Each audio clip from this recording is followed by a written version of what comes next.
morning, my dear students. Welcome to this chemistry digital class. As you know that already we are doing our unit 6, that is coordination chemistry. In coordination compound, we have done our basic introduction of this chapter. We have done the basic definitions. We have done in this particular chapter the nomenclature, how to write the name. Then we have done the isomerism. In the similar way, now we are going to start the third part of this unit, that is basic theories. Okay, this is third part of this unit in which basic theories we are going to study. And basically we have done three type of theory. We are going to do three type of theory, particularly in this chapter. First theory was Warner's theory, in which the theory was given idea about structure.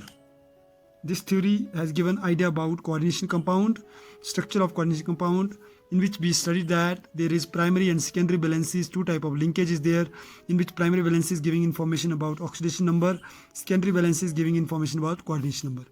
Okay. Today we are going to start the second theory, that is Valence Bond Theory, and then after that we will start the third theory, that is crystal pull theory.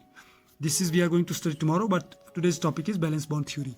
It is a theory which was proposed or put forward by L. Pauling in 1930. About this theory is telling us about the shape, hybridization, magnetic properties, and geometry of coordination compound. Okay, so basically, if we will talk about Valence Bond Theory, the word balance word come here. Okay, so dear student, as you know that here central atom is from D block, and if we will talk about D block, so D block have basically 5 orbitals, 1, 2, 3, 4, 5, and in 5 orbital, you know very well, there are some electron that we are keeping. Okay, so these electron, whatever electron is there, those electron need to be become balanced, need to be keep balance, need to be vacant to adjust the electron of the attached ligand. So it means that central atom or ion makes available required number of empty orbitals so that those ligand can form bond, and after forming the bond it can convert into structure. Okay, so this theory is basically proposed, the theory, and it gives information about the shape, geometry, hybridization, magnetic property of compound. So let's start. Before going to start the example, we should know the basic information about the Valence Bond Theory. The first thing in Valence Bond Theory is what? The oxidation state of central metal atom need to calculate it. So whatever question will come, first step that you will do what? You will find out the oxidation state of central metal atom. Second, then after calculating the central metal oxidation state of central metal atom, and by removing that much electron, we need to write the electron configuration of central metal atom. This is the second step. Again, first step is to calculate oxidation state. First step is to calculate oxidation state of central metal. Second is write the electronic configuration of central metal. Third, now pair up. We need to pair up the d electron in case ligand is strong. Then in case of ligand is strong, suppose cyano, cobalt, carbonyl and amine, then we need to pair up, otherwise we will not pair. Okay. Fourth, it is fill the ligand in empty d orbitals. Fill the ligand. After pairing, fill the ligand in empty d orbital and predict the hybridization. Like if one electron is paired up in S, 3 electron pair P, then it is sp3, which is giving us tetrahedral shape. You know tetrahedral structure is looking like this: metal, ligand, ligand, ligand and ligand. This is tetrahedral. If there is 1D, 1S, 2P, then the configuration is dsp2. That in that case the ligand will be in the square planar form in this way. Okay, like this. In the third, when 2D, 1S, 3P is there, it is giving D2sp3, which is octahedral. Already I told yesterday, dear student, in my live class, then it is octahedral, and octahedral shape is somewhere like hexagonal in 2 dimension. So this is tetrahedral. So now after doing this, fifth thing that you need to do, magnetic property. We can identify magnetic property if the orbital is unpaired. For this last orbital is unpaired, then this is known as paramagnetic, which give the colored compound.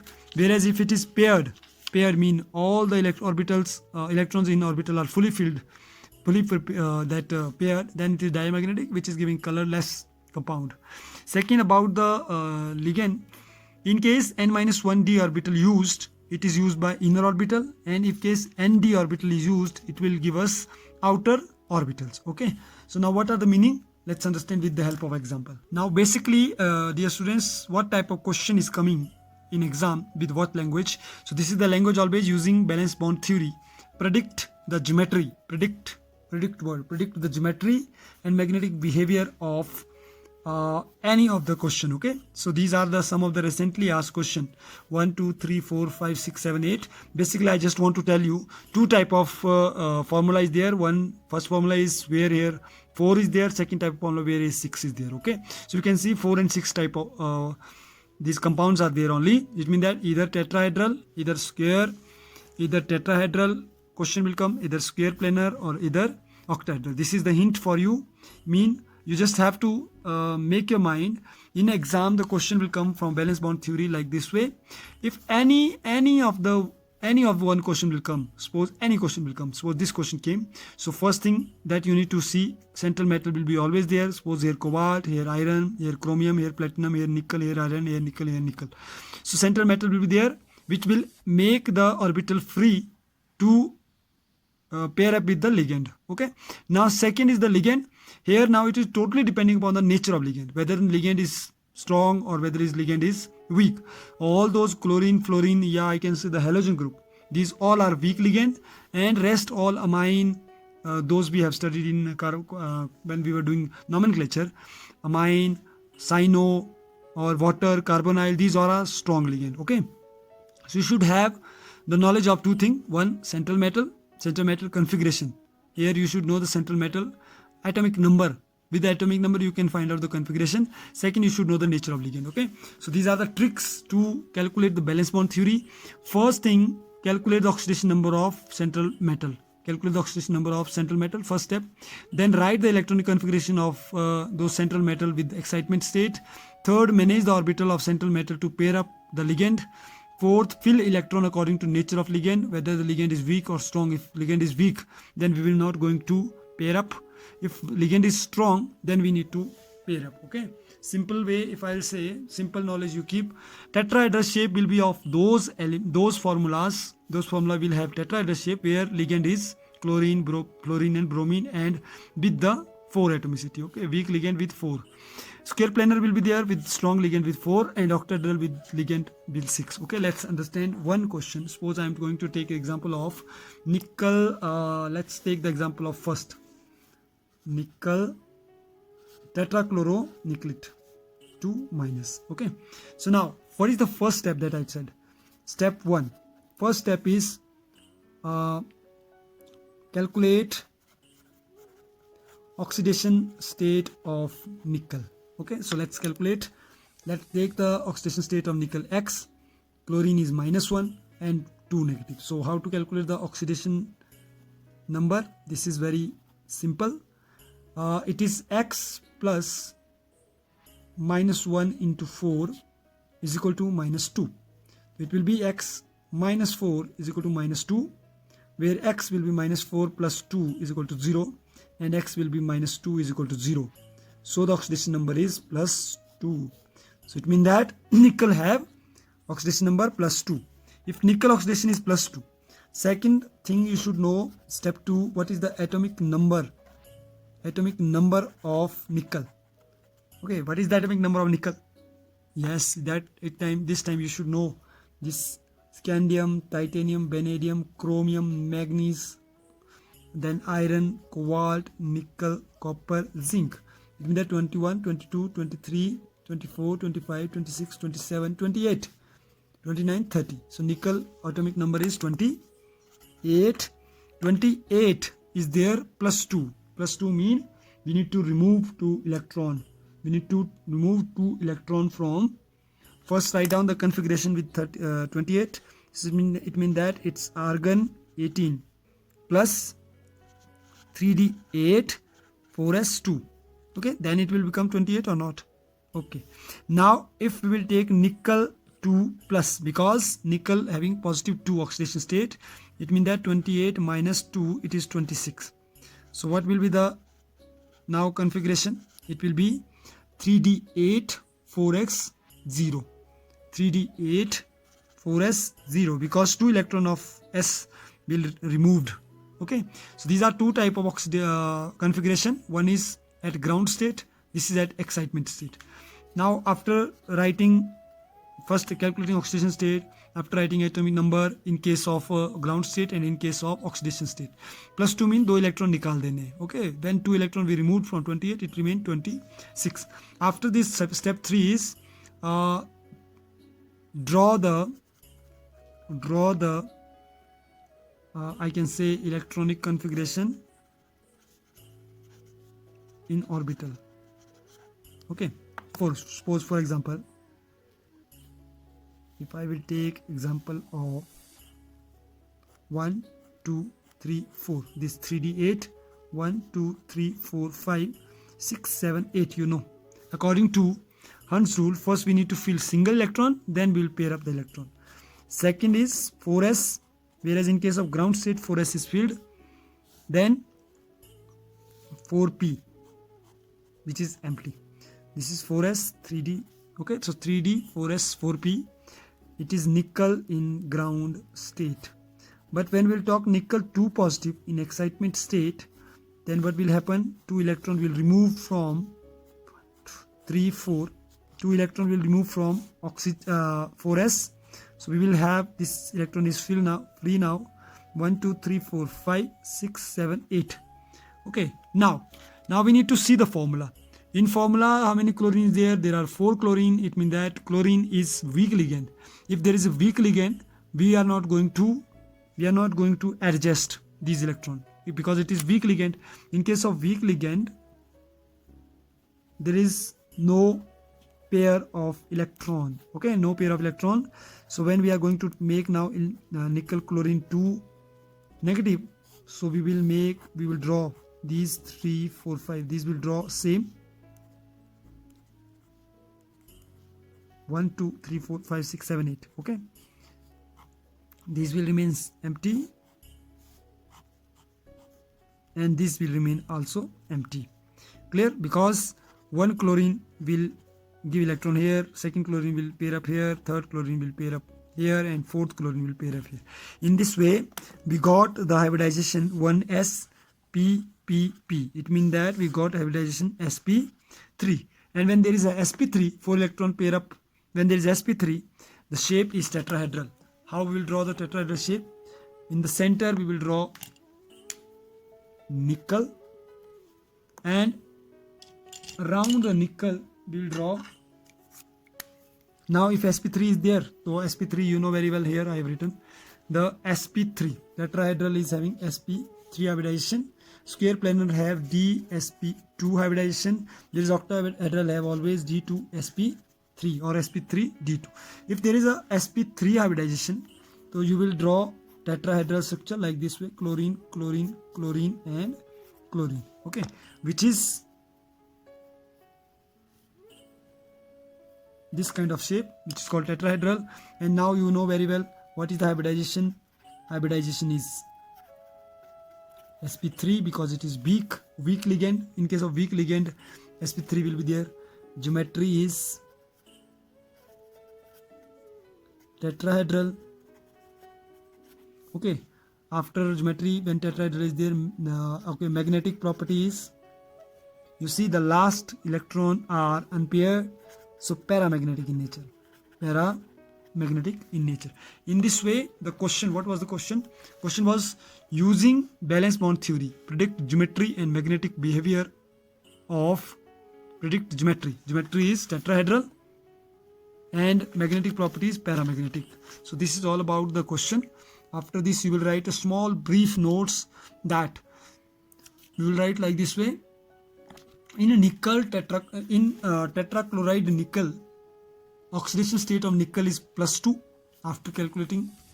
Okay, and the configuration is D3D8 4s2. But in case of nickel 2 positive, configuration becomes 3D8 4s0. And due to the presence of pair up, due to the presence of weak ligand, because due to presence of weak ligand, यहाँ से पहचानना है, we are not going to pair. Okay, we are not going to pair the nickel ion.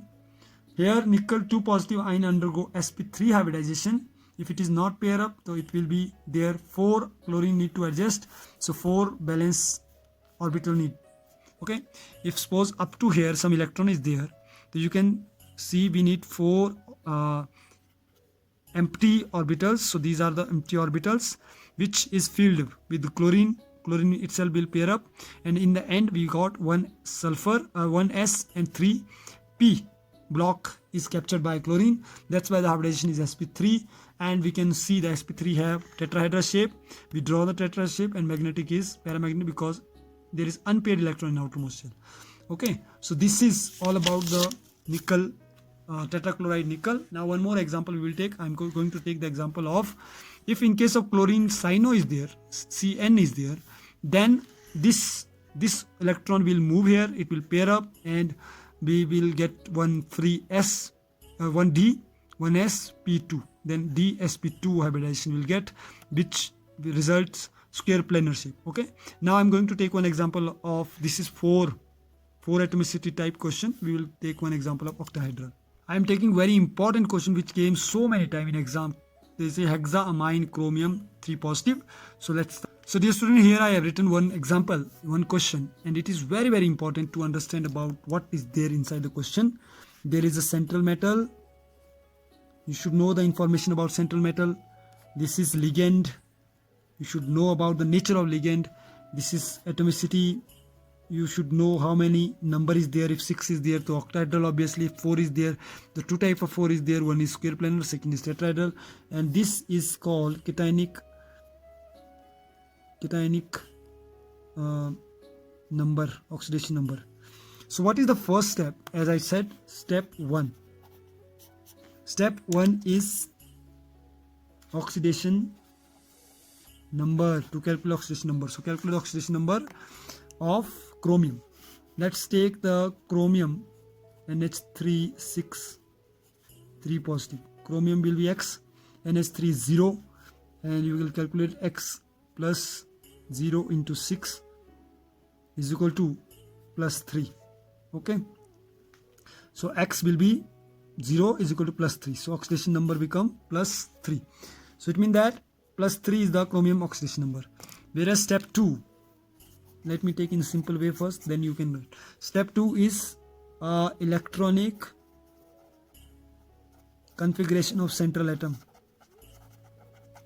Okay, step 3 is what? Nature of ligands.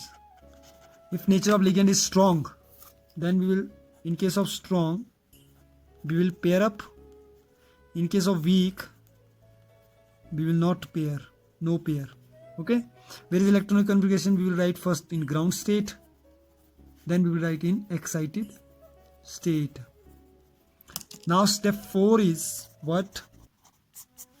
Draw geometry as per according to hybridization. Here let me give the hint. If hybridization is sp3, the geometry will be tetrahedral. If hybridization is dsp2, the geometry will be square planar. If it is d2sp3, the shape will be octahedral. And one more example, these both are like 4 type of atomicity. This is like 6 kind of formula. So it is 6 formula. So obviously the hybridization will be always d2sp3 and the shape is always octahedral. Okay, and step 5 is see the magnetic nature. Okay, so now I'm using these 5 steps to calculate. So first thing what I said, the first point that we need to see, that is in this formula chromium NH3, hexaamine chromium, we need to understand first the chromium. Oxidation number of chromium is, oxidation state of chromium is plus 3. It means that the configuration, atomic number configuration, electronic configuration of chromium is, what is the atomic number of chromium now? Z. Chromium you know very well, 24. Because scandium, titanium, vanadium, chromium. Now 24 is what? It is argon 18, 3D, 5 4s1. This is the configuration 3d5 4s1. Okay, and when we will take the case of chromium 3 positive, it means that it will remove 3 electron level 1. So the configuration become AR18 3d4s is 0 now, 3d3, because 3 electron will remove 2 from D and 1 for S. Okay, so in the end we will draw the configuration like this way. In ground state, chromium is showing this kind of configuration: 1 2 3 4 4s 4p. This is 3d, this is 4s 4p, in which you can see configuration 1 here, 1 2 3 4 5, and in 4s1. But in case of chromium 3 positive, again we need to change. Then